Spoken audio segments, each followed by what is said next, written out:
donc qui s'intitule « Les disparus ». Donc je vais présenter un petit peu le thème de la table ronde, puis nos invités, et enfin, eh bien, on passera à la discussion. Voilà. Donc là, on va parler durant cette table ronde de surtout la disparition inexpliquée de personnes. Ce pour des causes potentiellement surnaturelles, et qui est un motif singulier dans la fiction et l'imaginaire populaire de la seconde moitié du XXe siècle à nos jours. Sans pouvoir être exhaustif, on pense dans les années 90 aux théories complotistes et aux légendes urbaines d'enlèvement extraterrestre qui ont constitué la mythologie de la série X-Files. C'est un sujet que l'on retrouvait déjà dans Twin Peaks et qui sera décliné dans des séries plus récentes comme The Leftovers ou par exemple les 4400.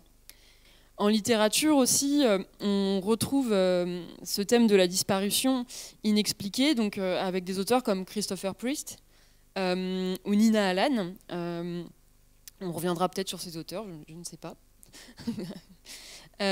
Ou encore un livre du collectif d'auteurs italiens Wooming, qui a publié un livre qui s'appelle OVNI 78 et où ça parle de disparition, d'enlèvement extraterrestre, mais c'est lié en fait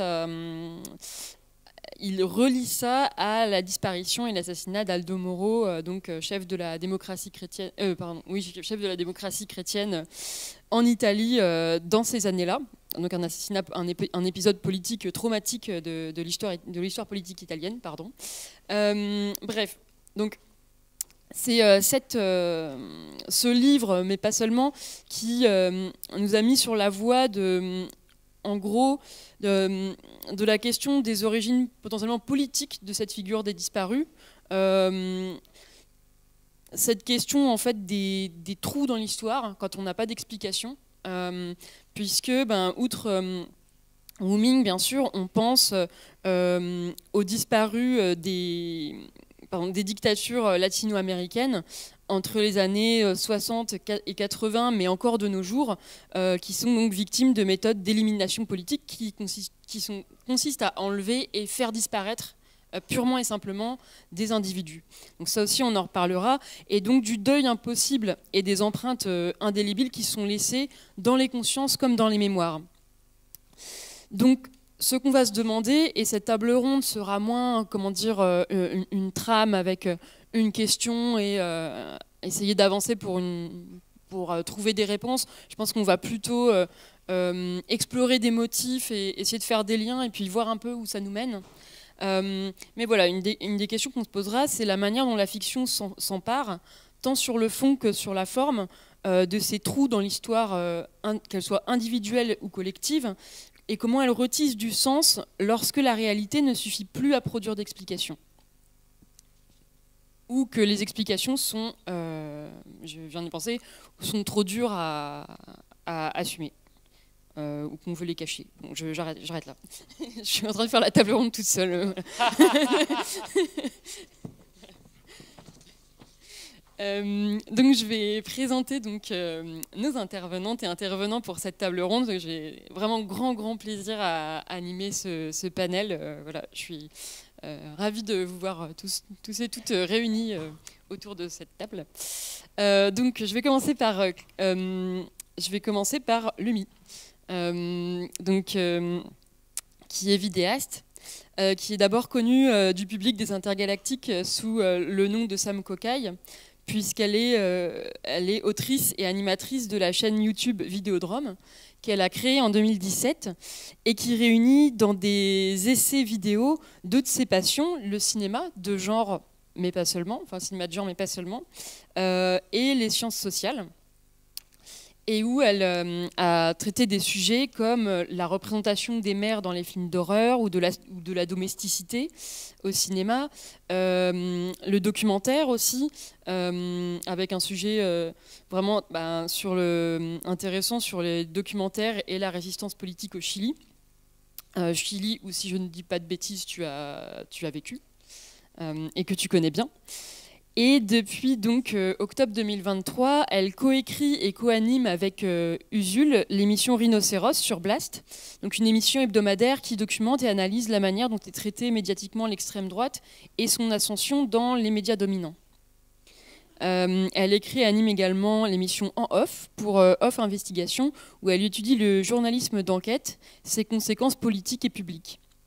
Enfin, pour l'Inhumanité, elle réalise des interviews de figures politiques de gauche dans l'émission Ça ira aux côtés de Bolcheviks.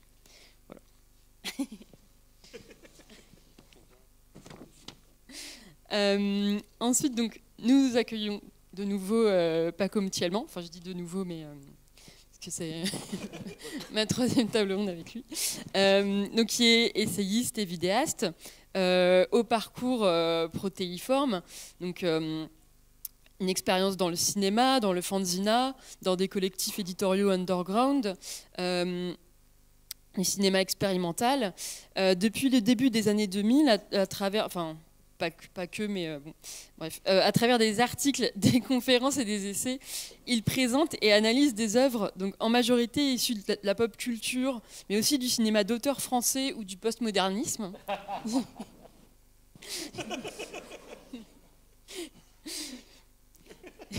Et il en fait donc une exégèse et les interprète à l'aune d'une culture ésotérique gnostique, mais il en fait aussi des analyses politiques.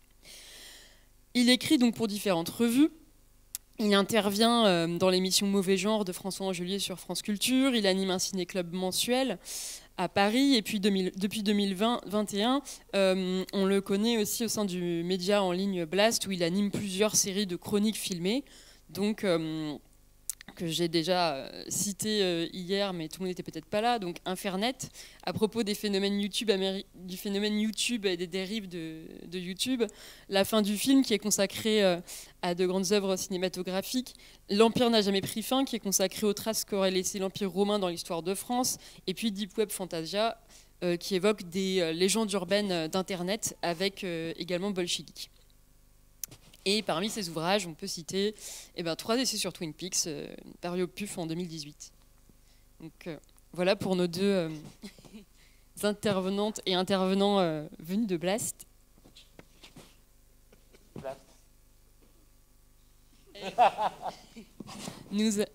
Alors le jeu, ça va être de faire rire Paco le plus possible, parce que c'est juste à chaque fois tellement bien.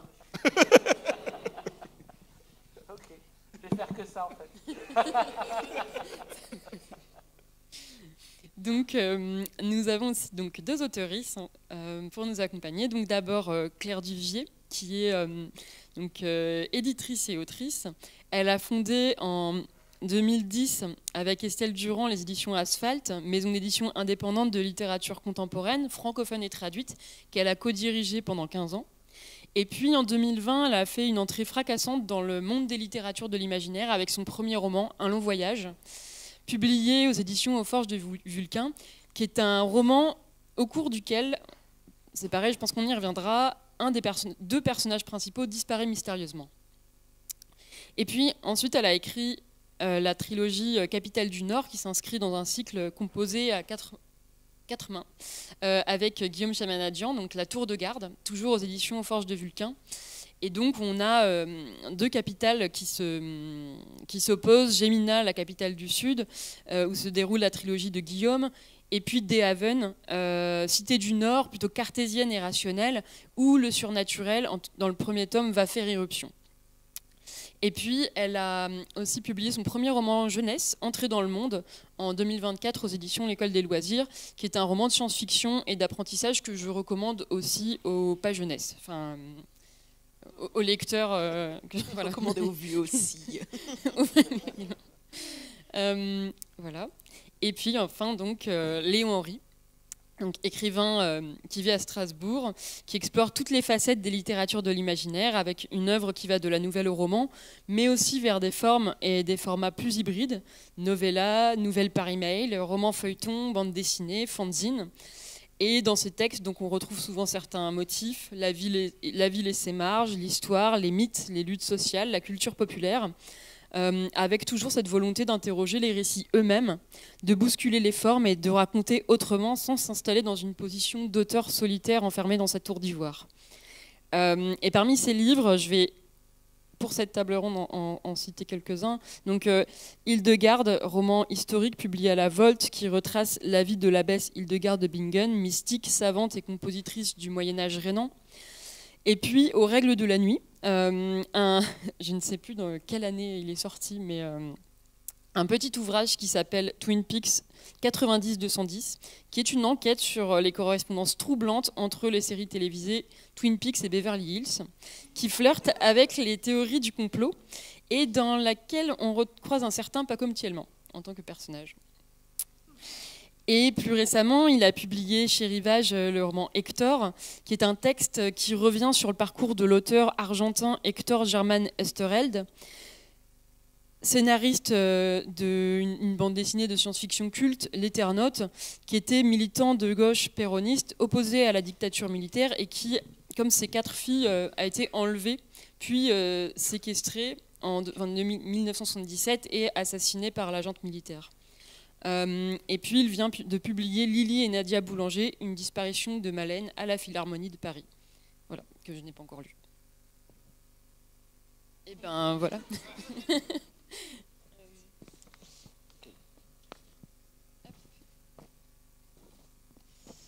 Voilà pour les présentations. Un petit peut-être petit tour de table, ou grand tour de table, selon ce que vous voulez développer, avec une question somme toute assez simple.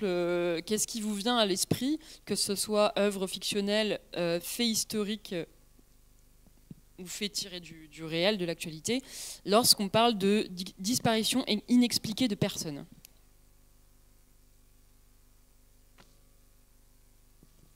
Ne nous battons pas. Je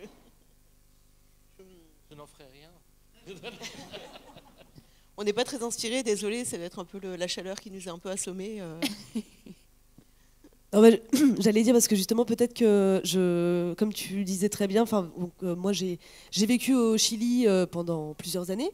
Et donc peut-être que sur cette table ronde, je vais moins parler de fiction, même si effectivement j'ai fait des vidéos sur le cinéma de fiction, mais peut-être justement plus parler des disparitions forcées qui ont eu du coup lieu dans les dictatures militaires d'Amérique latine. Et voilà, tout ça est aussi un héritage français. Donc on a aussi exercé en Algérie, etc. Donc peut-être que voilà, ça va être très dur de faire rire Pacôme avec ce que moi je vais exposer sur ça. Donc voilà, peut-être que je reviendrai surtout là-dessus et peut-être moins sur le côté de fiction. Mais je pense que c'est extrêmement intéressant justement les récits de fiction par rapport à la disparition. Et voilà, mais je voulais préciser ça. Donc effectivement, je dirais que la première chose à laquelle j'ai pensé, ça va être effectivement ce qu'on appelle les détenus disparus. Donc, c'est-à-dire les personnes qui sont, comme tu l'as dit toi-même, alors ça peut être séquestré, ça peut être enlevé, ça peut être aussi arrêté, peu importe, mais en fait, à un moment donné, voilà, quelqu'un disparaît parce que un État, voilà, très souvent effectivement dans les dictatures, emprisonne quelqu'un et l'assassine, et on ne retrouve jamais le corps, et on donne aucune information à la famille, on donne aucune information à ses proches, et donc voilà, c'est terrorisant parce que voilà, c'est vraiment l'impossibilité effectivement de pouvoir faire un deuil, en fait, de même avoir la preuve que la personne est morte.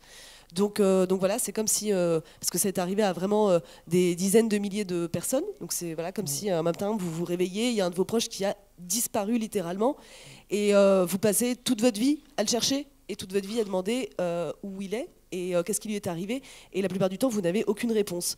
Et bien évidemment ce genre de disparition permettent l'impunité totale, puisque s'il n'y a pas de corps, il n'y a pas de meurtre. Donc encore aujourd'hui, les familles sont en recherche des personnes, et c'est pas un phénomène qui n'est... Je parle principalement de l'Amérique latine, hein, mais ça arrive dans d'autres pays, mais c'est parce que c'est ce que je connais.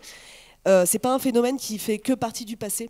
Par exemple, là, en novembre 2024, il y a Julia Chunil, qui est une activiste mapuche, qui a disparu avec son chien. Elle dérangeait en fait beaucoup les Mapuches, c'est la communauté indigène principale du Chili.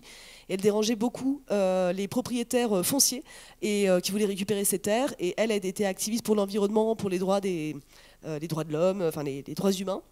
Et elle a disparu, elle a 72 ans quand même, cette dame. Et elle a disparu en novembre et les gens la cherchent toujours. Et il y a de très fortes chances que effectivement ce soit donc soit des milices qui sont engagées par les propriétaires terriens, soit l'État lui-même, la police qui peut rester, même si on dit que la dictature chilienne est terminée, qu'il n'y a plus Pinochet, etc. La police reste une police pinochetiste, comme on pourrait dire. Et donc il est possible que cette femme ait été tuée et qu'on ne sache jamais ce qui lui est arrivé. Donc voilà, je m'arrête là, mais des exemples comme ça, il y en a beaucoup. Et ça ne fait pas que partie de l'histoire. Encore aujourd'hui, des gens disparaissent. Et voilà, c'est ce qu'on... Beaucoup de personnes considèrent que c'est un crime contre l'humanité. Et voilà, je trouve que c'était intéressant aussi d'en parler, parce qu'on n'a jamais vraiment l'occasion de parler de ça, et qu'on ne connaît pas bien ça aussi, nous, en Europe. C'est vrai que tu as insisté dans ta question sur la disparition collective. Et c'est vrai que la disparition, finalement, quand c'est une disparition individuelle d'une personne, effectivement, ça pose des tonnes de questions auprès des proches. Est-ce que c'était volontaire? Est-ce qu'il y a eu un accident? On n'aura jamais le fin mot, on ne sait pas. Ça peut être assez déchirant, mais c'est vrai quand il y a un côté collectif, déjà, on sait qu'il y a une autre force qui est agissante, que ce soit donc la police, les gens de l'État ou des choses comme ça, que ces disparitions n'ont pas pu être toutes volontaires et synchronisées. Donc à partir du moment où on passe vraiment de la simple disparition de son proche, de son voisin, au fait que toute une partie de la population disparaît, peu à peu ou rapidement, c'est là qu'on sait qu'il y a un agent en jeu, quoi. Donc la question, c'est généralement, dans des contextes de dictature, on sait très bien de quoi il s'agit et qui s'agit, et ça crée une espèce de non-dit absolument énorme qui pèse vraiment comme une chape sur la population. Donc je pense que, là je parle en termes de traitement fictionnel pour les auteurs, c'est quelque chose qui est hyper intéressant à interroger en tant qu'auteur, quoi. Et oui, c'est pour ça que c'est des zones un peu différentes qui peuvent être explorées. Bon, pour répondre à la première question, moi qu'est-ce qui me vient en premier lieu par rapport aux disparitions? Bon, déjà, il y a un youtubeur qui fait que ça, c'est un type qui s'appelle Lionel Camille. Ouais, je suis abonné à sa chaîne, bon, c'est pas forcément une des meilleures chaînes du monde, mais c'est que des histoires de disparition. Mais il y en a souvent des histoires de disparition. Et donc, mais moi, je fais partie des gens qui aiment bien les faits divers et qui aiment bien les enquêtes et les machins comme ça. Donc j'aime bien entendre aussi ces histoires-là. Je ne sais pas très bien pourquoi, mais je vois un truc, c'est que, j'ai essayé d'y réfléchir. Il y a deux choses qui créent ce type de trouble dans les faits divers et dans l'histoire. En fait, c'est les meurtres non résolus et les disparitions. Enfin, c'est les inexpliqués. C'est-à-dire que c'est une chose, ça c'est un truc qui est lié vraiment à comment fonctionne l'esprit humain, et ça m'intéresse beaucoup parce que, je fonctionne comme ça, je pense qu'on est d'autres à fonctionner comme ça. On a un meurtre, par exemple, non résolu. On veut avoir la résolution. Il y a des genres, comme le roman policier, les séries policières, où on a beaucoup d'accumulation d'enquêtes avec des meurtres non résolus et des résolutions, comme des whodunits, etc. J'arrive plus ça me passionne à le voir. Une fois que je l'ai vu, je l'oublie complètement. C'est-à-dire que 2 ans ou 3 ans plus tard, je peux revoir les Sherlock Holmes ou les Hercule Poirot, ou les lire, ou je sais pas. J'ai oublié. C'est impossible pour moi de me souvenir. Ça m'a pas, une fois que ça a été résolu, j'y pense plus. C'est fini. Tandis que si c'est pas résolu, c'est impossible de ne pas y penser. Et d'où le fait que, sans doute, les meurtres non résolus et les disparitions où la personne n'est pas réapparue ont cette puissance incroyable d'investissement, type l'identité de Jack l'Éventreur, le meurtre du Dahlia Noir, l'affaire Grégory, Dupont de Ligonnès, tous ces trucs-là. Dupont de Ligonnès, je sais pas quoi, le journal, j'ai oublié son nom, Society peut-être, fait un numéro, ils savent qu'il est déjà vendu. Le numéro est disparu aussi. Alors on recommence à rigoler un peu. Désolé Lumi, j'essaie de remettre l'ambiance. Il faut absolument. Progressivement, hein, pour pas non plus être dans l'indécence. Doucement. En faisant rire sur des tueurs de famille. Non, mais on s'était dit que moi j'allais casser l'ambiance et que toi du coup tu devais au contraire... J'avais compris ça comme ça aussi. Oui. Donc il y a ce truc qui est lié à... donc moi quand je pense à ces affaires de disparition sans réapparition, enfin les disparitions laissées comme ça, c'est le caractère abyssal. C'est l'idée que c'est des trucs dans lesquels on va plonger. Et en fait, ce que j'avais remarqué en contrepartie, ça m'avait beaucoup intéressé. Comment dire ? Spécifiquement, à l'époque où j'avais écrit un essai qui s'appelait L'enquête infinie, il n'y avait pas d'affaire de disparition dedans, mais il y avait un chapitre sur l'affaire Grégory, un chapitre sur le meurtre, sur Jacques Léventreur, l'identité de Jacques Léventreur. Ce qui m'intéressait, c'est qu'à partir du moment où cette chose-là n'est pas résolue, toutes les hypothèses qui vont se présenter vont raconter quelque chose du monde dans lequel ces hypothèses ont été produites. Alors, sur place, comment dire, les coupes, évidemment, l'évidence, qui les policiers vont suspecter vont être les personnes les plus fragilisées dans la société, dans un premier temps, évidemment. Mais après, les personnes qui vont proposer des hypothèses racontent quelque chose des grandes folies ou des grandes recherches de l'humain. Typiquement, une des plus énormes par rapport à Jacques Léventreur et des moins plausibles, celle qui va être reprise va être utilisée à 3 reprises dans la fiction, et même par Alan Moore, qui est l'hypothèse du médecin de la reine avec un combat entre 2 francs-maçonneries différentes, enfin quelque chose qui est vraiment tiré par les cheveux à un point inimaginable. Mais sur le moment, ça a dû séduire énormément par tout ce que ça portait en termes de mythologie et en termes d'enjeux. Pour l'affaire Grégory, ce qui m'avait marqué aussi par rapport à ça, je dévie un peu du sujet, quoi. Je vais essayer de faire court, ok, je vais faire court.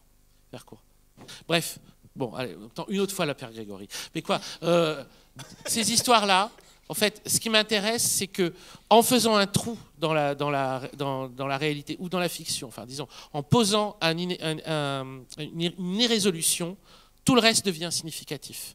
C'est-à-dire que quelque chose manque et alors tout autour requiert notre attention. Ça prend sens, en fait, autour d'un vide. Voilà. Je vais essayer de ligoter tout d'un coup. On va voir si j'y arrive. Je vais commencer par faire une digression.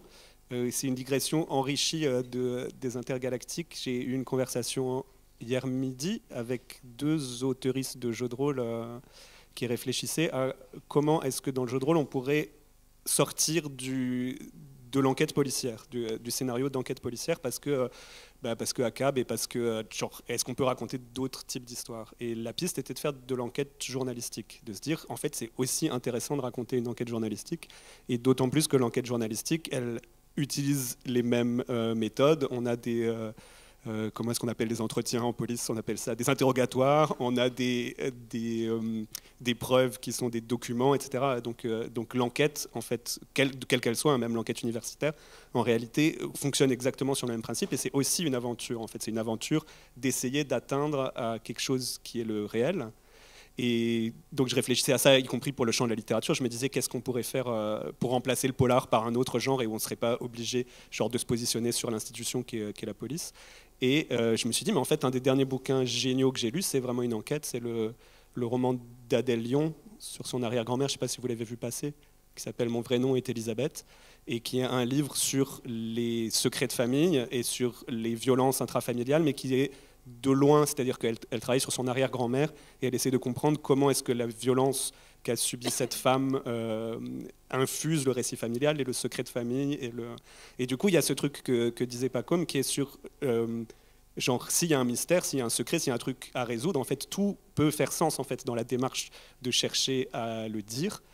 Et pour faire le lien avec les dictatures latino-américaines, moi, l'impression que ça m'a fait quand j'ai enquêté donc, sur les disparus argentins, c'est que précisément un des dispositifs terrifiants qui est mis en place à cet endroit-là, parce que c'est une situation d'emprise et de pouvoir qui aurait permis toutes sortes d'autres choses. En fait, ça aurait pu des emprisonnements, des exécutions, etc. Mais le choix de la disparition, c'est aussi le choix de rendre le réel inaccessible.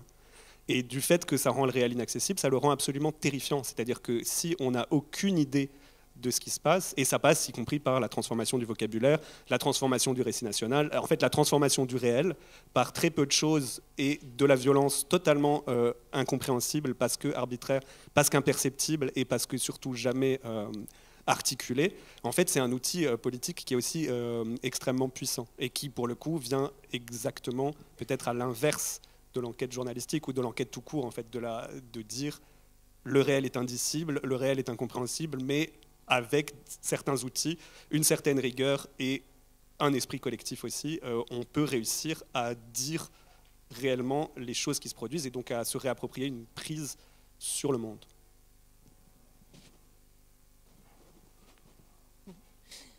Lumi, est-ce que ça te parle du coup ce que vient de dire Léo par rapport justement aux disparitions politiques ?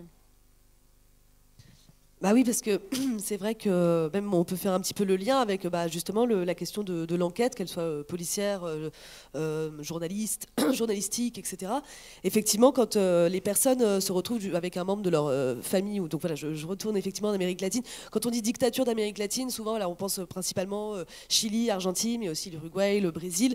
Et c'est surtout au Chili, en Argentine, on va dire que le cas des disparitions forcées ont été entre guillemets le plus documenté. Encore une fois, documenté à prendre avec des très grosses pincettes. Et on sait par exemple, c'est ce que je disais un petit peu au début, pardon, c'est une digression, mais je pense que c'est hyper important qu'on le sache, nous, les Français. C'est l'armée française qui a appris justement aux militaires, notamment argentines, chiliennes, brésiliennes, etc., déjà comment torturer les prisonniers politiques et aussi comment faire disparaître les personnes. Puisque dans les années 50, c'est l'armée française qui, d'ailleurs, je vous conseille, si vous n'avez pas vu, le documentaire qui est assez connu, qui s'appelle, je crois que c'est Escadron de la mort, une école française, oui, c'est ça, qui est super bien, qui parle de tout ça. Et en fait, c'est vrai que les Français, dans les années 50, surtout en 57, il me semble, faisaient ça donc avec les Algériens. Et ils faisaient les fameux... Alors, bon, là, je suis désolée, là, c'est plus drôle du tout. Mais ils faisaient, donc, en fait, pour faire disparaître les gens, sans être dans le glauque, mais pour vous dire globalement les techniques principales utilisées, que vous connaissez peut-être, parce que c'est vrai que c'est une triste page de l'histoire, mais voilà. C'est ce qu'on appelle les vols de la mort. Donc, c'est jeter des gens depuis des hélicoptères ou des avions dans, alors pour nous, la mer Méditerranée. Et puis, autrement, voilà, au Chili, c'était l'océan Atlantique, Pacifique. Et en fait, donc nous les Français, ce qu'on faisait, c'est qu'on mettait les gens, on leur mettait les pieds dans une bassine de ciment, si on peut dire ça comme ça, et on les jetait comme ça. Et en Amérique latine, c'était plutôt on droguait les personnes et on les jetait mais vivantes. Enfin, les gens sont jetés vivants. Enfin, c'est voilà. Je pense que c'est important parce qu'on ne sait pas que nous les Français on a appris aux autres à faire un truc comme ça et que voilà on est quand même reconnu voilà au niveau on parle beaucoup d'Israël par exemple je dévie hein. On passe du Grégory à Israël bon. Non mais voilà qui aurait des techniques de guerre qu'elle transmet, etc., et qui sont du coup mortifères pour le reste du monde. Les Français, on est très connus pour ça aussi. On est très connus pour transmettre toutes les pires horreurs en fait qu'on peut faire aux autres êtres humains. Voilà. Donc en Amérique latine, il y a vraiment eu ça. Et donc du coup, pardon, ça m'a éloigné de ce que je disais. Mais donc du coup, effectivement, ce sont donc ces façons de faire disparaître les gens, donc par exemple voilà, dans la mer ou au fond de la terre. Par exemple, on a trouvé en Colombie, pour le coup il y a aussi la Colombie, mais c'est encore voilà. En Colombie on a carrément des fours crématoires qui ont été trouvés il n'y a pas si longtemps, en 2023. Ça c'est pareil, on le sait pas, nous ça nous choque beaucoup parce qu'on a beaucoup, voilà, forcément fours crématoires, ça résonne beaucoup, on va dire, chez nous, et c'est vrai que c'est quelque chose qui n'a pas été beaucoup raconté. Et pourtant, voilà, ils ont trouvé ça en Colombie, en fait, des corps qu'on retrouve voilà, dans des fosses ou sur des rivages. Enfin bref, parfois on peut retrouver des morceaux de personnes, et c'est extrêmement difficile en fait justement d'arriver à savoir ce qui leur est arrivé, de faire des autopsies et en fait de savoir évidemment qui sont ces gens. Et donc donc voilà, j'arrête la partie hyper terrible. Du coup, voilà sur effectivement qui doit, comment faire pour retrouver justement les proches disparus. Et les enquêtes sont menées justement par les proches eux-mêmes, très souvent les femmes. Vous connaissez peut-être l'histoire des mères de la Plaza de Mayo en Argentine, qui sont des femmes qui cherchaient leur fils et qui sont restées sur cette place en Argentine pour réclamer des informations, pour savoir où était passé leur fils disparu. Elles ont été traitées de folles, certaines d'entre elles ont été tuées. Enfin, c'est quand même c'est une très grande histoire de résistance, on va dire. Et en fait, c'était beaucoup les femmes qui faisaient toutes les démarches pour retrouver les frères, les maris, enfin voilà, c'était, même s'il y a beaucoup de femmes aussi qui, comme je vous parlais d'une femme tout à l'heure, beaucoup de femmes aussi ont été disparues de force. Voilà, je suis un peu longue. Mais voilà, et tout ça pour dire qu'effectivement, donc, ce sont principalement les proches qui doivent mener leur propre enquête avec leurs propres moyens. Et c'est extrêmement difficile. Et effectivement, on voit que ça, voilà, c'est des choses qu'on retrouve dans plein d'autres affaires. On parlait par exemple de la police, les violences policières. On voit bien que ce sont les familles des proches qui doivent eux-mêmes lutter tout seuls, sans forcément avoir le soutien de la justice ou justement de la police. Et donc ils se retrouvent en fait, qui sont voilà, des gens qui font leur quotidien et qui d'un coup doivent se retrouver à mener des enquêtes qui sont beaucoup trop grandes. Voilà, quand on n'a pas les moyens, quand on n'a pas les outils, quand on n'a pas les contacts, le pouvoir, etc. Et donc c'est très impressionnant et ça chamboule la vie des gens qui se retrouvent à chercher les proches disparus, parfois voilà, jusqu'à la fin, quoi. Wouh. Mais à moins que quelqu'un veuille rebondir là-dessus, mais je peux faire ça viteuf. Oui, vraiment viteuf. J'ai parlé très très vite, mais c'était juste bref. Le documentaire sur les escadrons de la mort de Marie-Monique Robin, c'est sur l'implication de la France. Petite insiste sur l'implication de la France. Elle l'a fait pour raconter ça en fait, sur comment est-ce que les méthodes développées par l'armée française pendant la guerre d'Algérie ont été appliquées dans le cône sud pendant la dictature de Condor. Et ce qui est assez incroyable, c'est qu'en Argentine, en tout cas, ça a eu comme conséquence que, en fait, elle s'est fait passer pour une journaliste d'extrême droite. Elle a réussi à interviewer des tortionnaires qui étaient libres à l'époque. Et la vision de ce film en Argentine a permis de réouvrir des procès et d'inculper des gens sur la foi de ce documentaire. Et la réception en France du même documentaire, dont le but était donc de dénoncer la complicité de la France à cet endroit-là, c'est qu'il y a eu une commission parlementaire qui a été initiée et la réponse a été de dire il n'y avait aucun accord militaire entre la France et l'Argentine, nous ne sommes pas responsables, fin de l'histoire. Et donc c'est là où on en est resté pour l'instant sur ces trucs-là. Et il y a très très peu d'historiens, d'historiennes qui continuent à travailler là-dessus parce que c'est super compliqué, alors que c'est un truc qui a été méga important pour l'histoire de la politique argentine. Et le deuxième truc, c'est juste sur la recherche des disparus. Et il y a un super bouquin dont malheureusement le titre m'échappe, d'une journaliste argentine qui s'appelle Leila Guerriero, et qui a fait un très grand article très beau sur cette structure de médecine légale-là, qui est basée en Argentine, qui sont les spécialistes mondiaux de reconstituer les restes de corps pour essayer de faire réapparaître les disparus, et qui sont sollicités sur maintenant tous les conflits mondiaux du génocide rwandais, parce que c'est eux qui ont l'expertise et qui se sont constitués sur la base du volontariat. Je crois qu'il doit y avoir 2 médecins légistes à la base, et c'est vraiment des gens qui se sont formés et qui bossent genre depuis 30 ans là-dessus. Et le texte est ultra... ouais, c'est super intéressant, quoi. Voilà. C'est vrai que ça vaut le coup de regarder ces trucs-là. Ouais.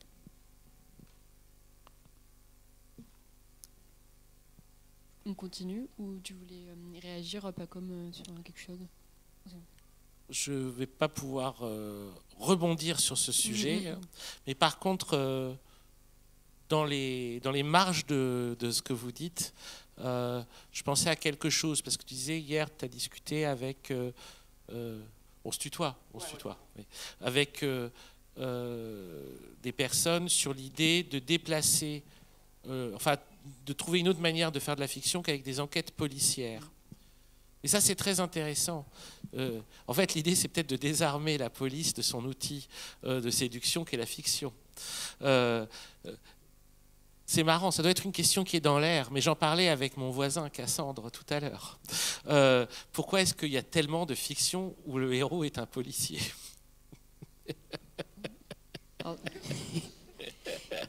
En fait, bon, sans doute que ce qui fonctionne, c'est l'enquête. C'est ça qui donne envie de regarder une fiction avec un policier. Et puis l'action. Parce qu'il n'y a pas que l'action. Il n'y a pas que la fiction, aussi les reportages, ce qu'on appelle les cop shows. Ah oui, les Il cop suffit shows. d'allumer n'importe quelle chaîne dans l'après-midi pour trouver les gendarmes de Saint-Tropez sont à la recherche des incivilités, etc. Et ils sont suivis par toute une équipe de télévision. Enfin, c'est dans la fiction, mais aussi le dans droit à les l'usage de la reportages, violence. Le droit à l'usage de la violence. Peut-être il y a ça aussi, non? On a envie de suivre un personnage qui peut, s'il a besoin, de faire alors que sinon, tout de suite, c'est interdit. Peut-être qu'il y a ça. Je ne sais pas. Il y a plein de questions. Mais en tout cas, il y a un moment où s'est cristallisé ce truc qui a démarré avec Oedipe Roi de Sophocle et qui a traversé des tonnes et des tonnes de fiction, qui est le personnage de l'enquêteur. Ça s'est cristallisé, ça s'est vraiment formalisé avec Poe au XIXe siècle, avec Auguste Dupin, mais au départ c'était des détectives privés. Et le moment où le détective privé en fait s'est fait choper son rôle de personnage principal par le policier est un moment politique, je pense. Oui. J'en suis pas certain, quoi. Mais c'est une question que je pose. Et en fait, derrière cette question de non, c'est pas ça. Derrière cette question de vouloir déplacer l'enquête de l'enquête policière à l'enquête journalistique, ce qui est une très bonne idée, parce qu'en fait, on est obsédé par les mêmes choses. C'est la résolution de ce qui est irrésolu, quoi. C'est-à-dire, on voit le monde est rempli de choses irrésolues et toutes ces choses-là, c'est des choses qui sont, qui peuvent être des objets d'obsession, donc c'est aussi des objets de fiction importantes, c'est des objets de révélation importantes, parce qu'à partir de quelque chose qui manque, beaucoup de choses se révèlent, les humains se révèlent autour de ça, etc. etc., etc. Donc, pour prendre, je pense que c'était une des idées du débat, une fiction comme The Leftovers, qui n'est pas une fiction policière, quoi, même si le personnage principal, finalement, c'est quand même un shérif. C'est une famille. Mais c'est le principe tout simple de faire disparaître des personnages suffit à créer immédiatement un champ de possibles pour la fiction gigantesque. C'est ce qu'on retire qui compte, quoi, à ce moment-là. C'est vraiment, comment dire, c'est des principes esthétiques de base, quoi, mais c'est des principes aussi dans la vie, vraiment. C'est des trucs comme quand la phrase célèbre, quoi, un seul être vous manque et tout est dépeuplé, ou je sais pas quoi, enfin quoi, tous ces trucs qui se créent à partir d'un moment, il y a quelque chose qui manque. Et reprendre cet élément-là à l'usage de, comment dire, de soft power pour les puissances policières est un bel enjeu de fiction. Je suis d'accord. Oui, je suis entièrement d'accord. Alors, ce serait pas vraiment le thème, ce serait le thème d'une autre table ronde, mais effectivement, non, c'est pas grave. Mais effectivement, je pense qu'il y a toute une généalogie de la littérature policière, notamment à faire. Enfin, on en avait parlé une fois, enfin pas ici, mais avec un auteur qui s'appelle Paul Rocher. Mais bref, oui, il y a plein de choses à dire. Peut-être un sujet pour Bolchegeek, par exemple, ou pour Vidéodrome. Bon, bref. J'avais commencé. Oui, en fait, dans tout ce qu'on a dit déjà, je trouve ça super intéressant, cette idée de reprendre l'enquête à l'instrument de soft power de l'État et de la police. D'ailleurs, si on pense à une série comme X-Files, que j'ai cité en introduction, bon, il y a beaucoup de cas d'enlèvement, et on va sans doute revenir dessus ou sur des cas similaires, mais ce qui est intéressant aussi, c'est que les enquêteurs sont avant tout présentés un peu comme des scientifiques, plus que des policiers. Mais oui. Je sais pas. Mais ouais. Mais en tout cas, je voudrais rebondir sur cette question, l'image que j'ai trouvée très juste, qui est donc en posant une irrésolution, donc avec la disparition, tout autour devient significatif. Et moi, ça me fait évidemment penser, et on y vient donc aussi avec X-Files, aux théories du complot. Ce que je trouve intéressant avec tout ce qu'a développé Lumi, c'est que ça raconte aussi de quoi peuvent naître les théories du complot, qui sont le manque d'explication et l'opacité des systèmes en place. Donc il y a cet élément-là.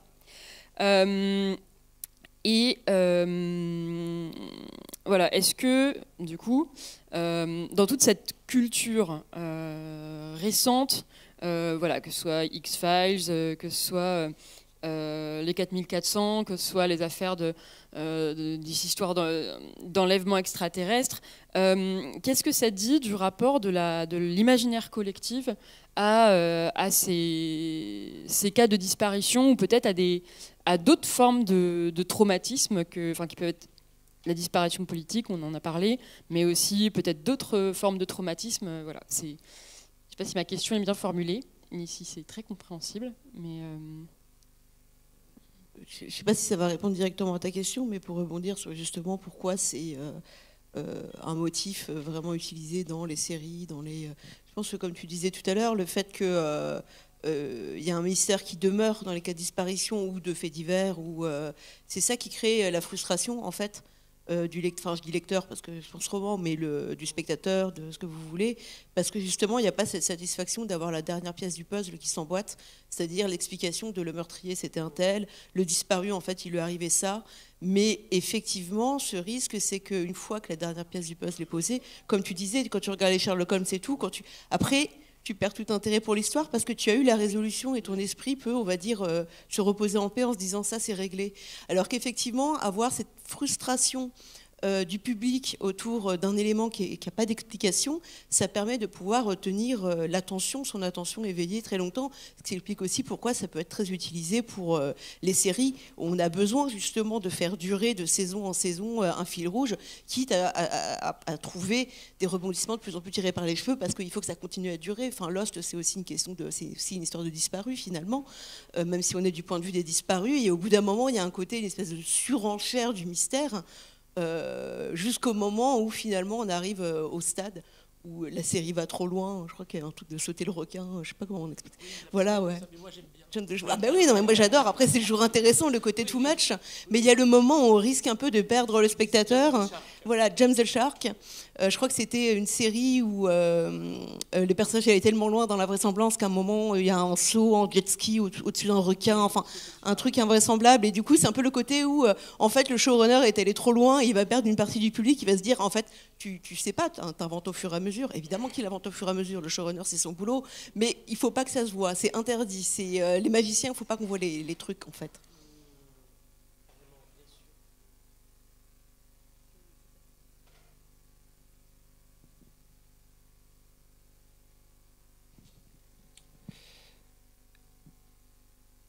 Je reviens avec ma ficelle à ligoter. Hein. En fait, pardon, ça va peut-être être trop abstrait. Si c'est trop abstrait, vous jetez les mains en l'air ou vous criez. Quoi. En fait, j'ai l'impression, je réfléchissais à ce que disait Pacôme sur l'histoire des enquêtes, enfin l'histoire des récits d'enquête. Et effectivement, j'ai l'impression qu'une des fonctions de ces histoires, c'est d'attester le fait que le réel est opaque et compliqué. Donc on est face à un mystère, il se passe quelque chose, on ne comprend pas. Et d'attester qu'il est possible de révéler la vérité. C'est genre qu'il y a un système derrière. Donc dans Édipe, c'est une espèce de vérité mythologique qui permet de comprendre ce qui est en train de se produire. J'imagine que tous les trucs de Sherlock Holmes, c'est genre qu'il existe une méthode rationnelle qui permet de dire la vérité à partir de faits épars et de reconstituer quelque chose de cohérent. Les flics, c'est qu'il existe une justice où il existe des bons et des mauvais, et il existe. Donc, je vois ce que ça peut apporter, et peut-être qu'effectivement, passer à d'autres types de récits, ça pourrait être des récits plus ambigus, c'est-à-dire que oui, on peut raconter l'histoire d'une telle façon à un tel moment, et puis en fait, en réexaminant les faits, par exemple, s'il y a un documentaire de Marie-Monique Robin, on peut réétudier les faits d'une autre façon. Et ça, je pense que ça remplit effectivement une fonction, et qui est une fonction intéressante et qui pourrait être plus plurivoque. Après, j'ai l'impression que les trucs sur ce qu'on disait sur les affaires qui ne peuvent pas être résolues, donc sur les disparitions ou sur les secrets ou sur les silences, ça va un cran plus loin en fait. Parce que je pense que comment dire qu'on peut dire la vérité et qu'une fois pour toutes la vérité est établie, je pense que c'est une erreur. En fait, je pense qu'on ne peut pas y arriver. Par contre, je pense que c'est un effort qu'il est nécessaire de produire.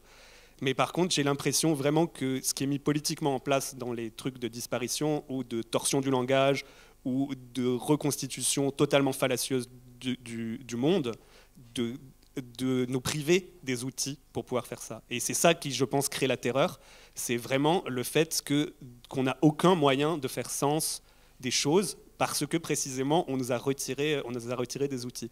Et je boucle sur Adélion parce que c'est un exemple assez flagrant de comment fonctionnent des secrets de famille. Je pense que les secrets de famille, c'est une des choses les plus partagées dans cette salle. Et le principe du secret de famille, donc du secret, du silence, ou de la chose qui a été disparue, c'est de remplir cette fonction-là, de rendre totalement impossible la résolution du mystère. C'est pas tant que on va se retrouver avec des versions concurrentes de la vérité, c'est juste qu'il n'y a aucune façon d'articuler la vérité, et ça c'est absolument terrifiant, parce que je pense, voilà, j'arrive au point le plus abstrait, après je m'arrête, je pense fondamentalement que le réel est indicible, et surtout qu'il est impossible à saisir. On est absolument incapable en tant qu'espèce de saisir ce qu'est le réel, et que l'outil qu'on a inventé, c'est le langage, et que c'est ça qui nous permet de le saisir et qui nous permet de le partager.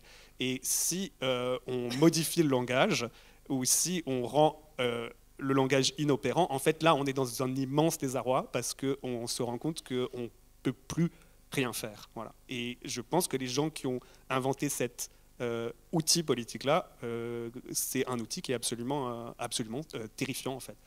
C'est pour ça que ça terrorise des populations, parce que ça rend incapable d'être au monde. Voilà.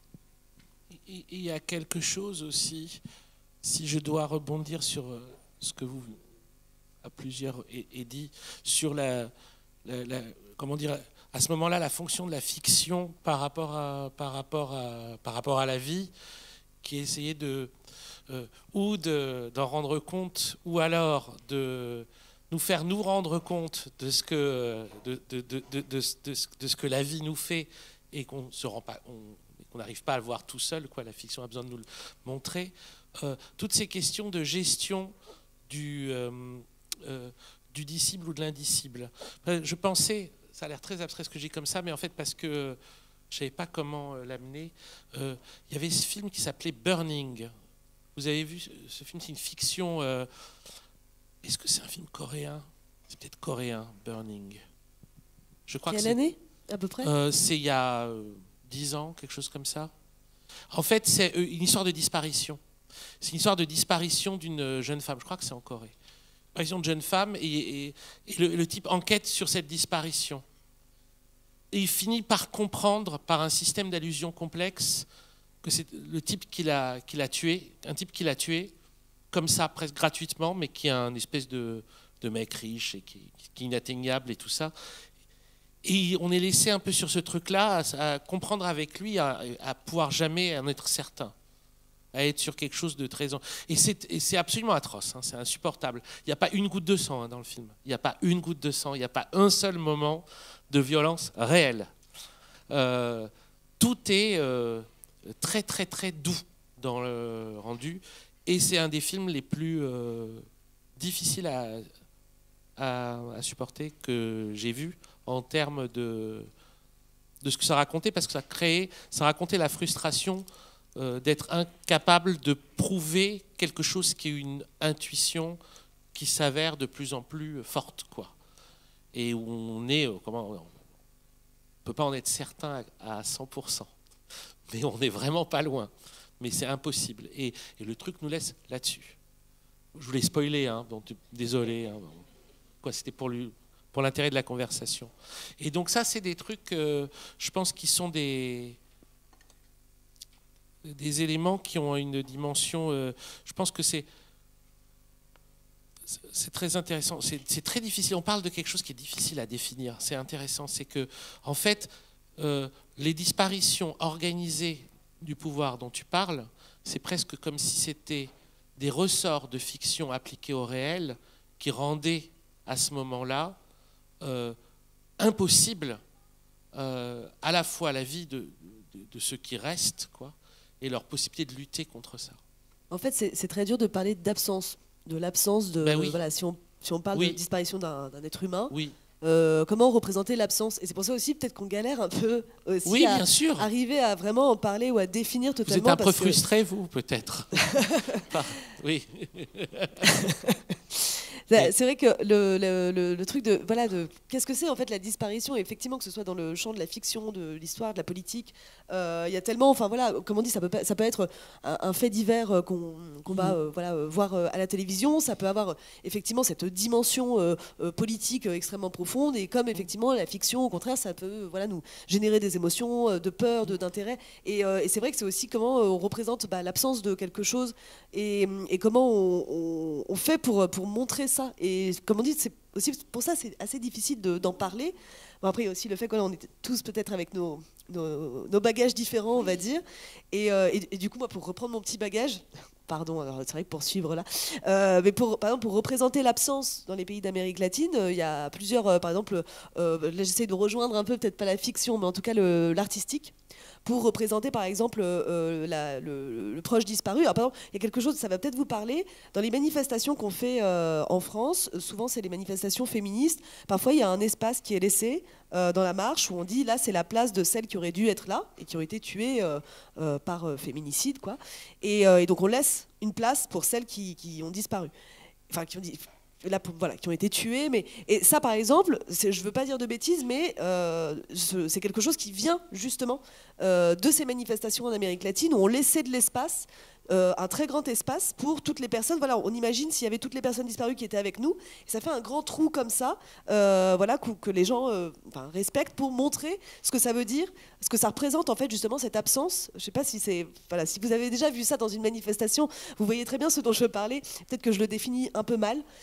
Et le deuxième exemple que j'avais, que je trouve qui est assez beau, c'est mais aussi voilà, très triste et dramatique, pour représenter l'absence de la personne disparue. Ça, par exemple, c'est au Chili, il y a une danse traditionnelle qui s'appelle la cueca, et c'est une danse qu'on danse en couple. Un partenaire et donc ce qui se passe très souvent, donc comme je vous le disais, c'était quand même beaucoup les femmes qui étaient dans la recherche de leur partenaire disparu, et donc au Chili il y a ce qu'on appelle la cueca sola, qui veut dire voilà la cueca seule, et donc elles font cette danse de couple mais sans le partenaire. Et du coup, c'est très particulier. Voilà, je vous laisse imaginer n'importe quelle danse que tu es censé faire en couple, mais tout seul. Et donc, c'est à la fois très beau et en même temps, c'est symboliquement extrêmement fort. Et voilà, ça permet peut-être un petit peu, on va dire, de rejoindre. Il y a toute forme en fait, de possibilités aussi artistiques de montrer l'absence de quelqu'un. Mais c'est vrai que voilà, c'est très difficile de montrer justement une absence, un silence, des questions sans aucune réponse en fait. Et c'est voilà, c'est aussi pour ça que ça fascine autant dans la fiction, et que ça permet aussi de créer autant d'histoires, etc., parce qu'il y a un côté complètement cauchemardesque, et voilà, enfin c'est vrai que c'est un sujet qui est compliqué. Je trouve ça aussi intéressant, comme je disais, c'est peut-être frustrant pour vous, mais le fait que ce soit un petit peu brouillon aussi, c'est parce que le sujet il est super intéressant, et en même temps comment l'aborder, c'est vraiment pas facile, quoi. Mais ça permet du coup de lever plein d'interrogations à la fois, enfin voilà. Et pour en fait, oui, autant des exécutions massives sont terrifiantes, mais elles ne laissent pas dans le même état que les disparitions dans un état politique. Disparition, ça laisse sur une... Oui, c'est ça qui est... c'est là où ça devient enfin, comment dire, un tour supplémentaire d'intelligence machiavélique du pouvoir. Pour avoir une lecture un peu narrativiste en fait de ce phénomène, enfin ce qui peut sembler un peu indécent, mais juste pour rapprocher un peu on sent que par là même, du coup, ces autorités peuvent montrer que ce sont elles les maîtresses du récit en fait. C'est elles qui gèrent tous les éléments du récit, pouvoir faire disparaître des personnages sans offrir d'explications pour laisser tout le reste de la cité dans la frustration, dans le doute, dans l'interrogation. Et justement, le fait de se réapproprier, de faire réexister, réapparaître ces disparus par des formes symboliques comme cette danse seule, ou alors ces manifestations où on laisse de la place pour ces disparus-là, je trouve que c'est vraiment une réponse, c'est super émouvant d'avoir cette réponse symbolique à une violence symbolique. Je ne dis pas que la violence est que symbolique, mais que cette violence symbolique est vraiment dure, et trouver une façon symboliquement de répondre sur le même plan, c'est vraiment extrêmement fort. Oui. Oui, c'est super intéressant. De toute façon, on avait dit des premières tables rondes qu'on était aussi là pour douter, donc on a le droit. Mais oui, en fait, c'est très intéressant, justement, cette idée de représenter l'absence de manière symbolique. Pour moi, il y a aussi, justement, le caractère, parfois, ce caractère symbolique aussi peut se retrouver dans le type, enfin, je ne sais pas si ça va vous parler, mais dans le type d'explication qu'on essaye de fournir, ou qu'on essaye... Ce que tu disais tout à l'heure, pas comme des hypothèses. Et là, voilà, on arrive tous avec notre bagage, mais il y a forcément beaucoup de références qui me viennent en tête. L'une d'elles, c'est l'autrice britannique Nina Allan, que Claire, je sais, tu as lu également, et tu aimes beaucoup, qui justement dans sa fiction, j'ai au moins en tête 2 fictions d'elle La Fracture et Conquest, où il s'agit où un personnage disparaît et où on le cherche. Et elle trouve une manière de superposer différentes hypothèses et différentes strates. Ça rejoint un peu ce que disait Léo tout à l'heure. Ce qui fait qu'en ayant fini le livre, on a à la fois... on n'est pas du tout sûr des explications, il peut même y en avoir deux qui coexistent. En même temps, ça a dit énormément de choses de la personne qui a disparu, c'est-à-dire qu'elle est aussi reconstituée à travers le roman, et du rapport aussi à l'investigation et au besoin de trouver des causes et des raisons à tout.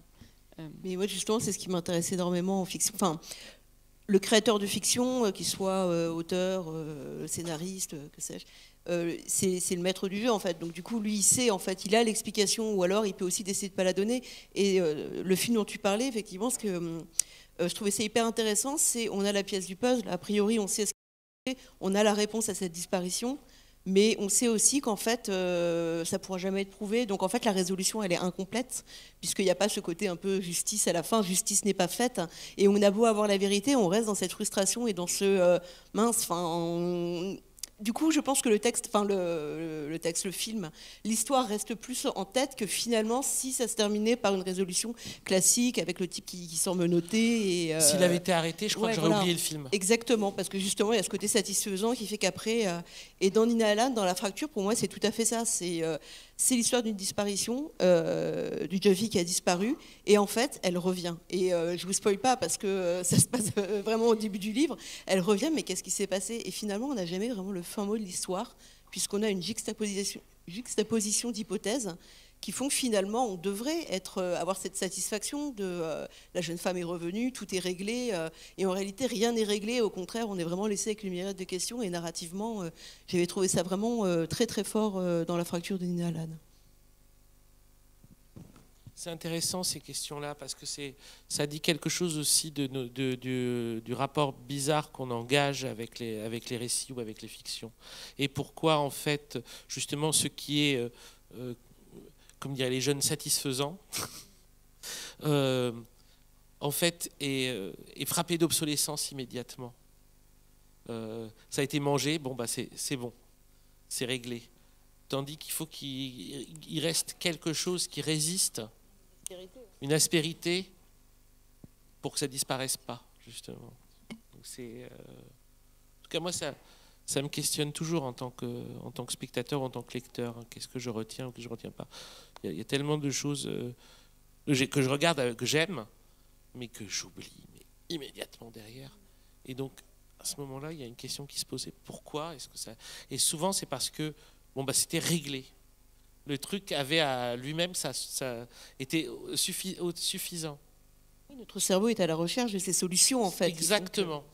Il avait actionné quelque chose dans mon cerveau, et à un moment, il avait résolu, et c'était bon. Mais en fait, si on actionne quelque chose et que ce n'est pas résolu, il se passe autre chose, là. C'est un terrain où c'est plus rare d'y aller, malgré tout. C'est plus difficile. Ça demande une forme de... Je ne sais pas quoi, de comment on appelle ça? Quand on est prêt à faire des bêtises, quoi. Enfin, je sais plus le terme. Disons que derrière, après, il faut assurer pour donner aussi aux spectateurs, aux lecteurs, quelque chose à se mettre sous la dent, parce que je veux dire, genre, et finalement, nous ne saurons jamais. Voilà. Oui, bien sûr.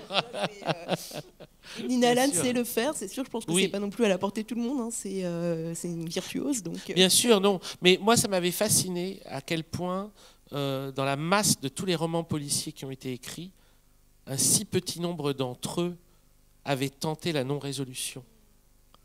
Parce que, je veux dire, c'est statistique, quoi. C'est moins d'1%.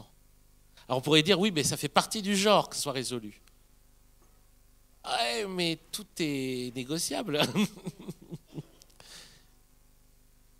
Je propose une petite bouclette. Oui. Punaise, il faut que j'arrête de faire à chaque fois des excuses avant de prendre la parole. Non, c'était sur ce que disait Claire et aussi sur Nina Allan et sur ce type d'histoire qui ne se résolvent pas. Je trouve que c'était intéressant ton truc narratologique de dire l'auteurice sait, et puis donc il y a un espèce de jeu sur la vérité qui est fait avec la personne qui lit. Et c'est un espèce de défi parce que j'ai l'impression qu'en littérature contemporaine latino-américaine, c'est vraiment un truc qu'ils font juste pas. Et je pense qu'ils le font pour des raisons historiques assez connues. En fait, c'est assez étonnant que ce soit le Bolaño sur les féminicides au Mexique ou que ce soit César Aira, par exemple, en Argentine. C'est vraiment des livres qui sont extrêmement déroutants à lire parce que des fois, ça prend une structure narrative qu'on a l'impression de connaître et puis en fait, genre, pas du tout. C'est comme si la personne qui raconte l'histoire est totalement dans le noir et nous emmène à cet endroit-là. Et donc, c'est une expérience aussi de lecture qui est captivante, qui est dérangeante, qui est frustrante par certains aspects, mais qui est aussi étonnamment, je sais pas, importante en fait politiquement, parce qu'on a aussi tout un truc de la mainmise de l'industrie de la narration, et plus on est dans des grosses structures de production, plus les narrations vont être calibrées et devoir répondre à des cahiers des charges établis par des espèces de gourous.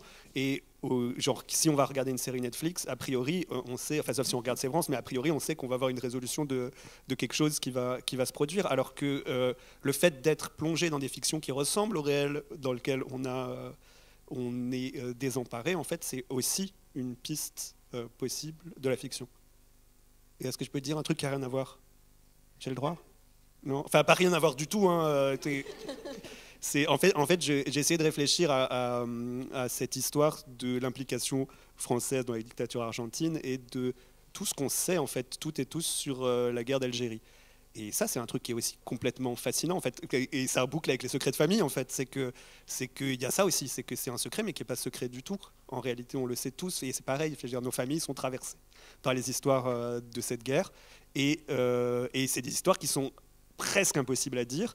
Et les historiennes, historiens qui ont bossé dessus ont des tonnes et des tonnes de documents et de preuves et tout ça. Et c'est quand même une histoire qu'on n'arrive pas collectivement à raconter. Et donc, il y a aussi l'importance de qui a la possibilité de raconter le récit et qui a la possibilité de dire qui est le chef de famille qui dit en fait ça on va pas en parler, que ça on va garder ça sous le boisseau pendant encore suffisamment longtemps pour que tout le monde ait oublié et que ce soit pas intégré au récit. Voilà. Et j'avais encore une note je sais pas encore, c'était sur MeToo où je me suis dit il y avait aussi cette expression un peu zinzine de dire c'est la libération de la parole. Je crois pas en fait, c'est juste créer un cadre de production de la parole dans lequel c'est impossible de ne pas l'entendre. Ponctuellement, hein. C'est pas que c'est entendable quand même au long terme, mais que c'est, je dirais, la parole elle a toujours été là en fait. Enfin, c'est pas genre une nouveauté. Et c'est tout, ça n'a aucun sens. Bisous.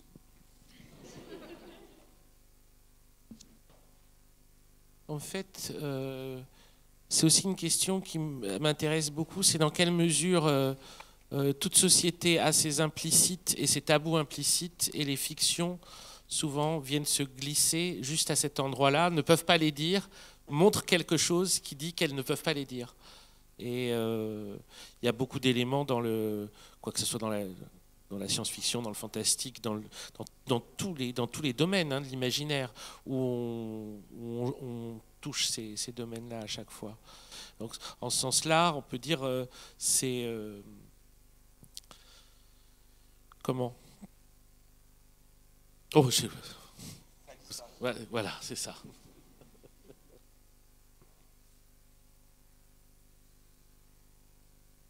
Non, je réfléchis à ce que tu viens de dire.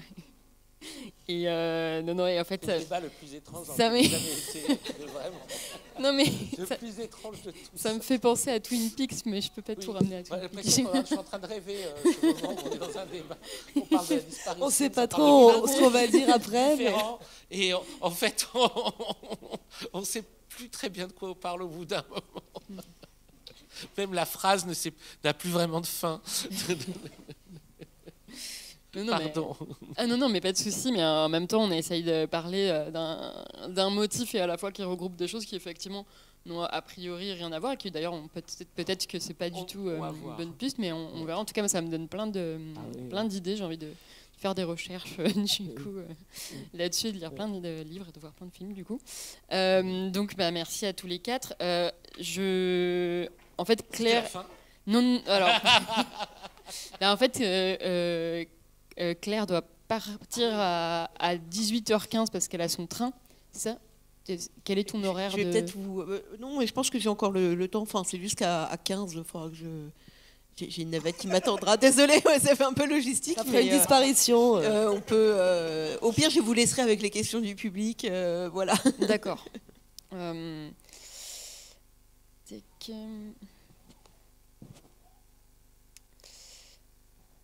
Nous aider les questions du public, Bah d'ailleurs. ouais, Ou les réponses du public.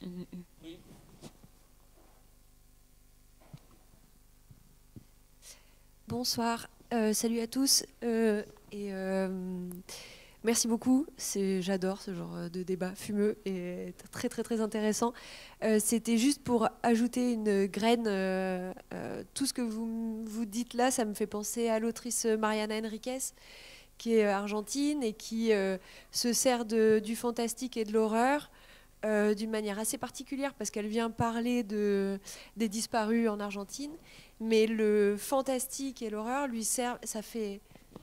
C'est comme si elle conjurait les horreurs étatiques et rationnelles par quelque chose de magique, et en fait, du coup, c'est pas du tout le chemin du complot, c'est-à-dire que c'est pas un truc qui va nous amener à la perdition parce qu'on n'a rien trouvé d'autre comme solution pour expliquer les disparitions, mais c'est un rituel littéraire, magique. Enfin, en tout cas, moi, je l'ai un peu compris comme ça. Voilà, c'est tout. Merci beaucoup. Et il y a énormément d'auteurs argentins qui ont fait comme ça des interprétations, des visions spéciales de la dictature argentine déjà d'une part, et aussi du motif des disparus. Ça a été vraiment beaucoup traité, et vraiment avec des façons hyper créatives, hyper politiques. C'est vraiment tout un pan de la littérature argentine que je conseille vraiment de découvrir. Moi, Mariana Enriquez, je l'ai adorée dans Notre part de nuit, effectivement, sur cette vision des très grandes familles argentines et la part qu'elles avaient du coup politiquement dans l'instauration de cette dictature-là. Moi, j'ai trouvé ça vraiment passionnant.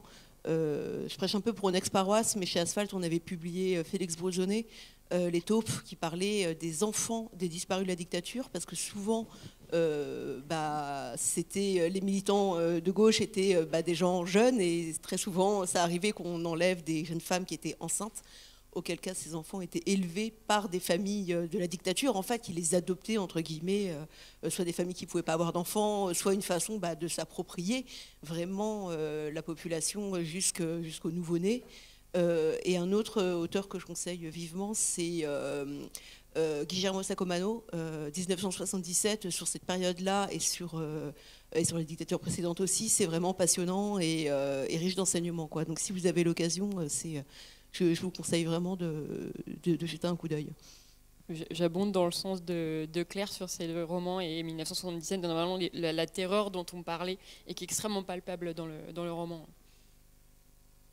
Il y a notamment cette figure des Ford Falcon, hein, qui sont les voitures qui étaient utilisées par la dictature qui utilisées par la police militaire en fait, hein, et dans lesquelles on a vu beaucoup de personnes disparaître, donc emmenées dans ces voitures-là. Et c'est vrai que dans 1977, on voit toujours ces voitures passer très inquiétantes et qui symbolisent à elles seules justement cette espèce de pouvoir absolu de la dictature, quoi. C'est très inquiétant.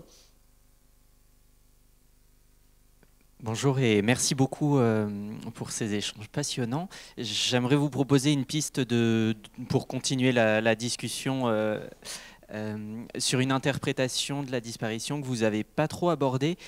Vous avez beaucoup parlé des individus ou des groupes qui disparaissent, mais du coup, c'est des individus considérés comme ayant de l'importance pour des gens.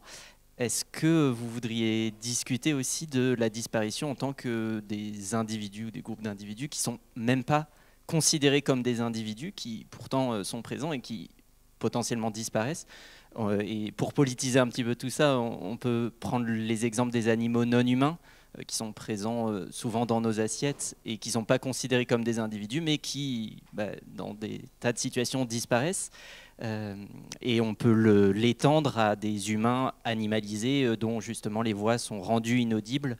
Donc ça a été très légèrement abordé, mais voilà, si ça vous inspire et que vous voulez discuter des disparitions où on n'entend même pas les voix. Disparition, c'est donc pas la mort. La disparition... c'est une forme de disparition, la mort, mais je vous laisse partir sur l'interprétation que vous voulez. En fait, c'est un problème de terminologie. C'est très intéressant ce que vous dites, mais le problème, c'est que pour que quelque chose disparaisse, il faut qu'on l'ait vu. Or, si c'est des personnes qui sont justement invues, invisibilisées, on ne peut pas parler vraiment de disparition à ce sujet-là. C'est une autre question. C'est l'invisibilisation de la mise à mort. Oui. Ça, oui. Oui. Mais après, effectivement, mais bon, comme on va pas pinailler puisqu'on digresse depuis. Oui, on est depuis déjà tout à l'heure, chiant. donc on va pas et si être, on commence chiant, à être chiant avec vous, alors c'est plus, on a plus. Mais fini. oui, vas-y. C'est vrai que pour la disparition, c'est vrai que c'est compliqué. Voilà, si on parle de disparition et pas donc de la mort, vraiment d'un corps, on va dire, qui disparaît. Mais effectivement, on aurait même pu parler de la disparition d'un objet, la disparition d'un peuple, d'une civilisation, de toutes sortes de choses. C'est vrai qu'on est resté vraiment sur du coup de parler de la disparition d'êtres humains qui effectivement ont des proches et tout ça. Oui. C'est vrai qu'on est resté très focalisé là-dessus. Oui. Mais je pense que ce qui est intéressant là-dedans, c'est peut-être là voilà, je dis ça comme ça, hein, j'ai pas réfléchi à la question, mais c'est peut-être l'invisibilisation de la mise à mort et effectivement dans le cas de l'animal d'avoir en fait effectivement des mises à mort massives et invisibilisées totalement et avec lesquelles finalement on cohabite, si on peut dire ça comme ça. Mais enfin voilà, je vais dire n'importe quoi, vas-y. Non mais parce qu'on est tous partis dans des trucs. Alors moi, vous m'amenez sur un truc là. Alors du coup, je vais essayer de le faire court quand même. Hein. Mais c'est-à-dire des humains animalisés dans le sens où ils sont invisibilisés. D'accord, il y a une idée comme ça vers la fin de ce que vous avez dit. Yes. Alors moi, ça me fait penser à un truc qui est très intéressant. Si vous l'avez pas lu, c'est un texte vachement intéressant. Quoi, c'est pas de la fiction. Mais c'est tellement foufou que ça peut le devenir vite. C'était un fameux article de Foucault qui était un projet de livre, mais il a juste écrit la préface de ce projet de livre qui s'appelle « La vie des hommes infâmes ». Et en fait, il comptait aller chercher, faire un recueil de notes d'internement du XVIIe siècle, des notices d'internement. Finalement, il s'est occupé des lettres de cachet avec Arlette Farge du XVIIIe. Mais il avait cette idée des notices d'internement parce que c'était des vies qui étaient réduites à un moment court, qui est le moment où en fait elle rencontre une institution, à savoir l'institution qui allait les interner, qui allait faire cesser pour agir. Et souvent c'était donc des vies réduites à quelques lignes. Et il disait que ces vies étaient comme d'étranges poèmes, quoi. Et il les appelait les hommes infâmes dans le sens où il disait il y a une fausse infamie. Et là, ça rejoint l'Amérique du Sud parce qu'il pensait sans doute à Borges et l'histoire de l'infamie. Mais quoi, il disait il y a une fausse infamie parce que c'est aussi une forme de gloire, qui est la gloire du mal, etc. Donc les hommes infâmes, c'est pas les hommes dont la gloire est d'avoir une vie dévouée au mal, à l'opposé des grands hommes qui sont supposés avoir fait le bien du monde, etc. En gros, il disait Gilles de Rais, bon, c'est pas un homme infâme, c'est une espèce de grand homme dit du mal, quoi. Mais les hommes infâmes, c'est ceux qui laissent pas de traces, mais il reste quand même une trace ou une poignée de traces. Et cette poignée de traces, soudain, se met à vibrer très fort quand on la découvre. Quelques lignes, et soudain, c'est des vies dingues qu'on voit dans quelques lignes seulement, comme des poèmes, il disait. Et le truc terrible, c'est qu'en fait, l'image du destin et l'image de la lumière se réduit finalement dans beaucoup de vies à celle de la rencontre avec le pouvoir. Voilà, ça m'avait beaucoup intéressé de Foucault. Donc je ne sais pas si ça vous parle. Voilà. Je sais que les disparitions, c'est pas l'apanage du continent américain. Voilà, au milieu du XXe siècle, en Europe, il y a eu d'immenses disparitions massives de gens qui ont été animalisés, en fait. Et qui ont disparu dans des camps de concentration où effectivement leurs voisins en ville pouvaient dire les voisins ont disparu, qu'est-ce qui leur est arrivé, on ne savait pas. On ne savait pas, ils sont partis, ils sont pas revenus ce soir-là, ou peut-être que la police est passée, mais en fait, j'ai pas vu, je sais pas, machin. C'est ça a été une immense disparition dans toute l'Europe. Et ça, effectivement, j'ai l'impression qu'on a du mal à concevoir ça comme une disparition, dans la mesure où peut-être on reste encore choqué et traumatisé des générations après par cet aspect industriel et rationnel du camp d'extermination. Et puis même théorisé sous le mode du silence. puisqu'il y avait cette phrase, c'est quel dignitaire nazi qui avait dit cette grande page glorieuse de l'histoire, mais que nous n'écrirons pas. Je sais plus. Oui, c'est la disparition jusqu'au processus même. À savoir, une fois que le processus sera fait, on pourra faire comme si ça n'a jamais existé. Oui, c'était ça. C'était le projet contenait en lui-même le silence qui l'entourait. Donc la disparition d'êtres humains. Mais je pense que c'est la même chose que sur les animaux non humains. En fait, c'est dans quelle mesure il y a des dispositifs techniques qui sont mis en place pour permettre non pas l'invisibilisation, parce que c'est pas invisible, enfin les abattoirs ils sont tout à fait visibles, et en fait on sait en vrai ce qui se passe dedans, mais c'est pour rendre possible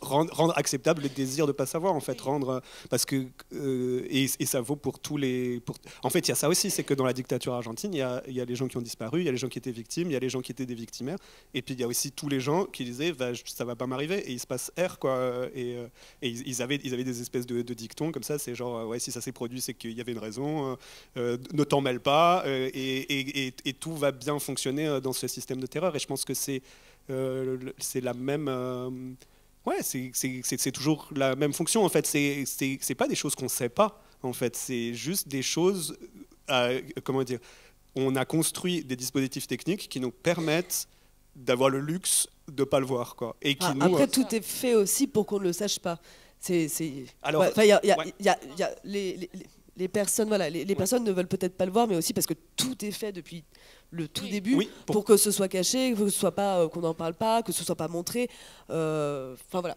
Mezzo, parce que le principe de la disparition, c'est qu'il faut aussi quand même que tu saches que tu es dans un régime dans lequel tu risques de disparaître. C'est ça qui fait que la terreur fonctionne. Donc à la fois, tu le sais pas, c'est-à-dire que tu peux pas l'appréhender et tu peux pas lutter contre, mais quand même tu en as conscience. Et je pense que sur toutes les violences systémiques, ça fonctionne de la même façon, hein, que le grand crime manifestement de l'inceste, c'est pas de commettre un inceste, en fait c'est d'en parler.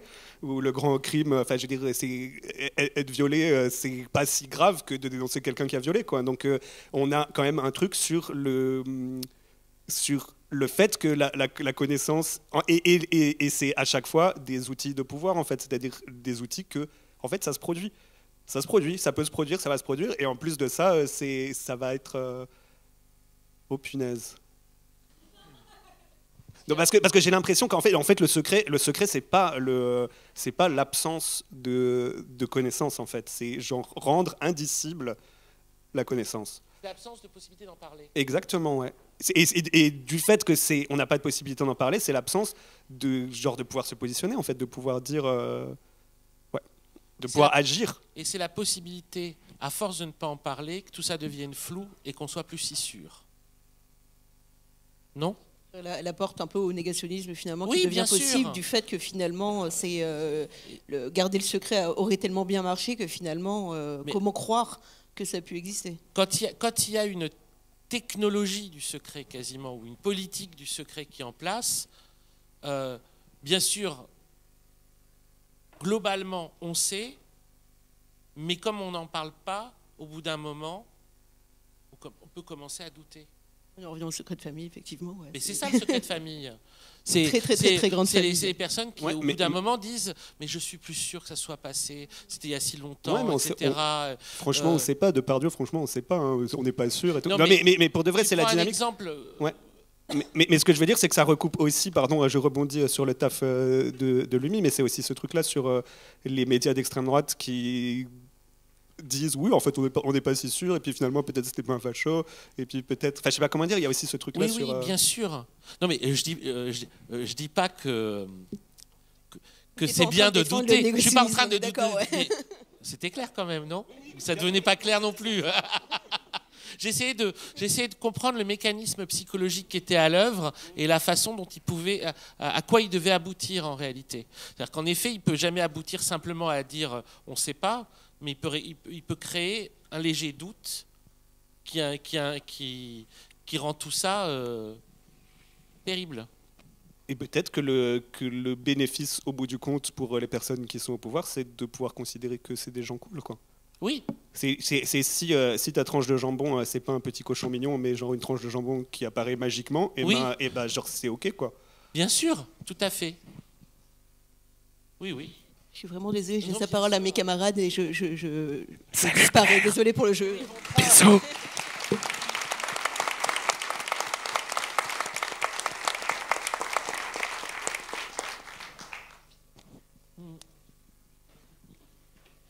On prend une autre question. Oui, bonjour. Oui. Il y a quelqu'un d'autre qui... Non, c'est bon. Bon, bah, j'y vais alors du coup. Ok. C'est juste tout à l'heure, vous avez parlé de la différence entre la résolution. Vous m'entendez bien? Oui.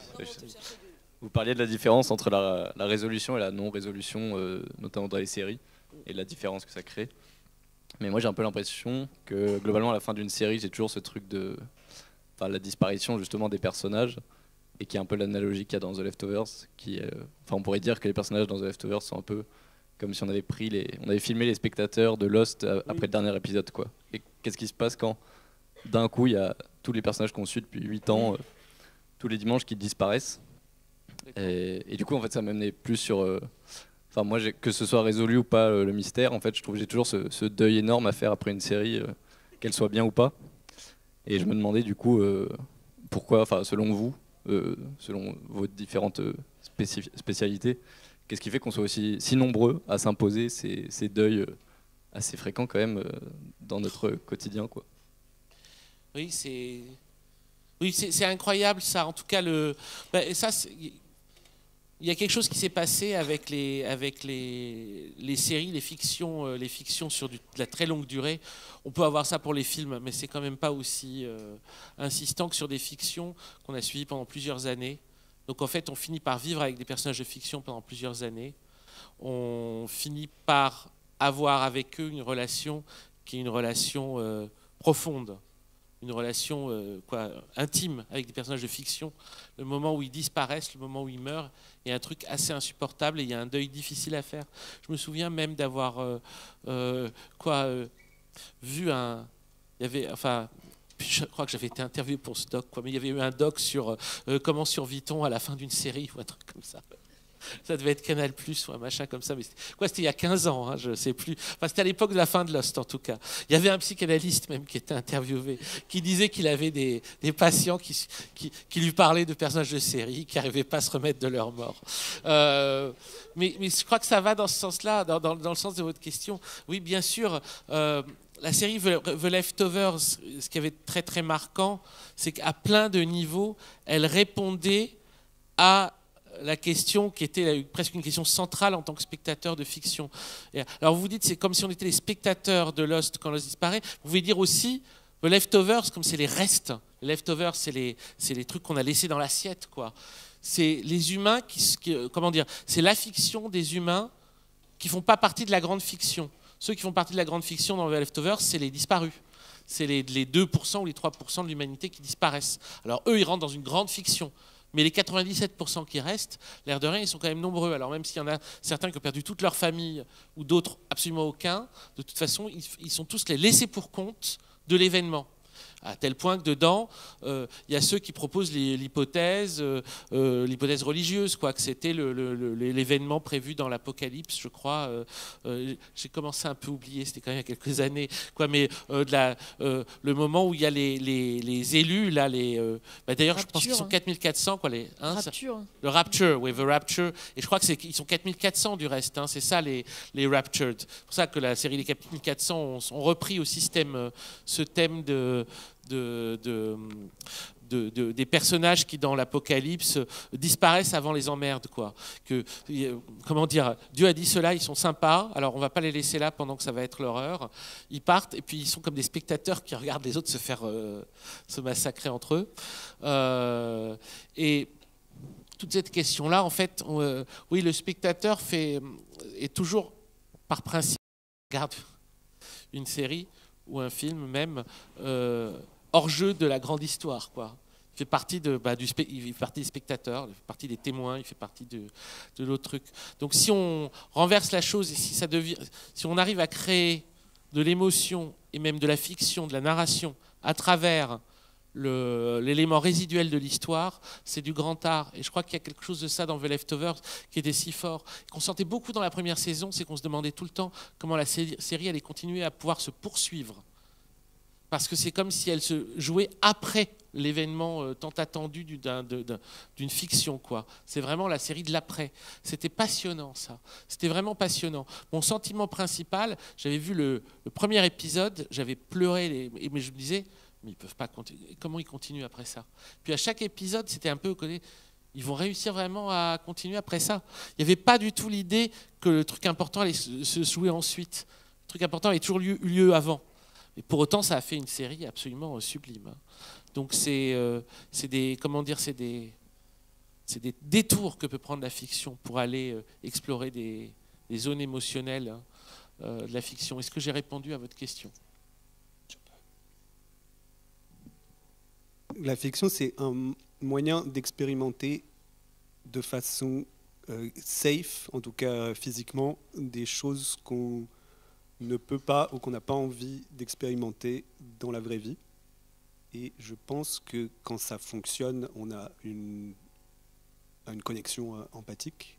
Et le fait d'être en deuil quand un récit s'arrête, quel qu'il soit, à mon avis, c'est assez logique dans la mesure où ce qui va nous arriver, spoiler, c'est soit l'univers va entièrement disparaître, soit on va voir disparaître petit à petit tous les gens qu'on aime. Donc le fait d'être touché par la fin de quelque chose, en fait, c'est un petite piqûre de rappel, et c'est pas mal de savoir que c'est de la fiction, en fait. C'est une tristesse qui est finalement assez consolatrice, en fait, par rapport à ce qui nous attend. J'en pleure. Non. C'était pour faire rire Paco, mais ça marche pas du tout.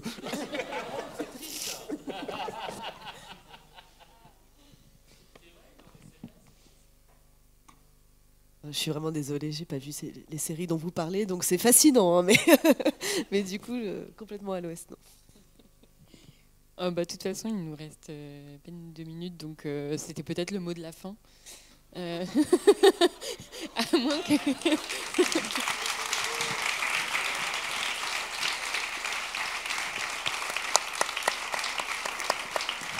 Mais on en profite en chemin. On en profite en chemin et on essaye de faire en sorte que ce soit pas mal pour les gens qui arrivent après, quoi. En tout cas, merci à tous les 4, donc y compris Claire, à qui je n'ai pas pu remercier pour. Merci de nous avoir donné un sujet aussi facile qu'on aurait pu faire en buvant un verre. Et puis, merci. Oui, c'est définitivement le débat le plus étrange que j'aurais jamais vécu. Mais loin d'être le moins intéressant. Et puis merci à toutes et tous d'avoir suivi et d'être restés jusqu'au bout et puis d'être venus sur cette édition des Intergalactiques qui continue.